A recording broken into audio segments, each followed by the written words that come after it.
کیا آپ جانتے ہیں کہ عورت کے جذبات کو کیسے سمجھا جا سکتا ہے؟ ایک عظیم یونانی فلسفی سقراط کے بارے میں مشہور ہے کہ اس نے یونان کی سخت مزاج عورت سے شادی کی، اس نیت سے کی کہ وہ اس کے ذریعے صبر سیکھے گا۔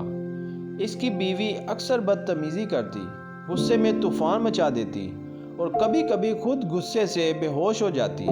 سقراط اس وقت بھی اس کے لیے پانی لاتا، اسے پلاتا اور جب وہ ہوش میں آتی تو شکریہ ادا کرتی۔ مگر اس کی بنیاد پر عورت کو طنز کا نشانہ بنانا ظلم ہے، کیونکہ وہ اپنی فطری ساخت کے مطابق ہی رد عمل دیتی ہے۔ اللہ نے اسے نرم دل، حساس اور جذباتی بنایا ہے، یہی اس کی فطرت ہے۔ وہ اس تخلیق میں مجبور نہیں، بلکہ یہی اس کا حسن اور آزمائش ہے، اس کے لیے بھی اور مرد کے لیے بھی۔ یعنی اس کا احساس ہونا اس عورت کے لیے بھی امتحان ہے اور اس مرد کے لیے بھی۔ آپ کو اندازہ بھی نہیں ہوتا کہ آپ کے کون سے جملے سے اس کا موڈ بگڑ جائے گا، اور پھر آپ کو حیرت ہوگی کہ آخر بات کہاں سے کہاں جا پہنچی۔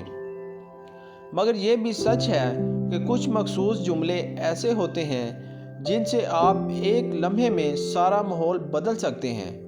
ضروری نہیں ہے کہ آپ کوئی منطق یا فلسفہ جانیں، بلکہ صرف اس کے جذبات کو سمجھیں اور ایک طاقتور جملہ کہہ دیں کہ ہاں، غلطی میری تھی۔ اب آپ شاید کہیں گے کہ میں کیوں یہ سب کہوں، میں اس کا مقروض تھوڑی ہوں کہ غلطیاں مانتا پھروں۔ یہ سچ ہے کہ آپ اس کے مقروض نہیں ہیں، مگر آپ اس کے ذمہ دار تو ہیں نا، اور اس ذمہ داری کی بنیاد خود دین نے رکھی ہے۔ صحیح حدیث میں آتا ہے کہ عورت کو آدم کی پسلی سے پیدا کیا گیا، اور پسلی میں ایک قدرتی خم ہوتا ہے۔ اگر تم اسے زبردستی سیدھا کرو گے تو وہ ٹوٹ جائے گی، اور اگر اسے اسی حالت میں رہنے دو گے تو وہ ٹیڑھی ہی ٹیڑھی رہے گی۔ پس عورتوں کے بارے میں بھلائی کی نصیحت اختیار کرو۔ یہ روایات ہمیں سمجھاتی ہے کہ عورت کے مزاج میں پیچیدگی اس کی تخلیق کا حصہ ہے۔ وہ اس پہلو میں معذور نہیں بلکہ آزمائش کا مظہر ہے۔ اللہ نے اسے اسی طرح پیدا کیا تاکہ مرد کے صبر، عقل اور برداشت کا امتحان ہو۔ مزید ویڈیو کے لیے ہمارے چینل کو سبسکرائب اور لائک کر لیں۔ شکریہ۔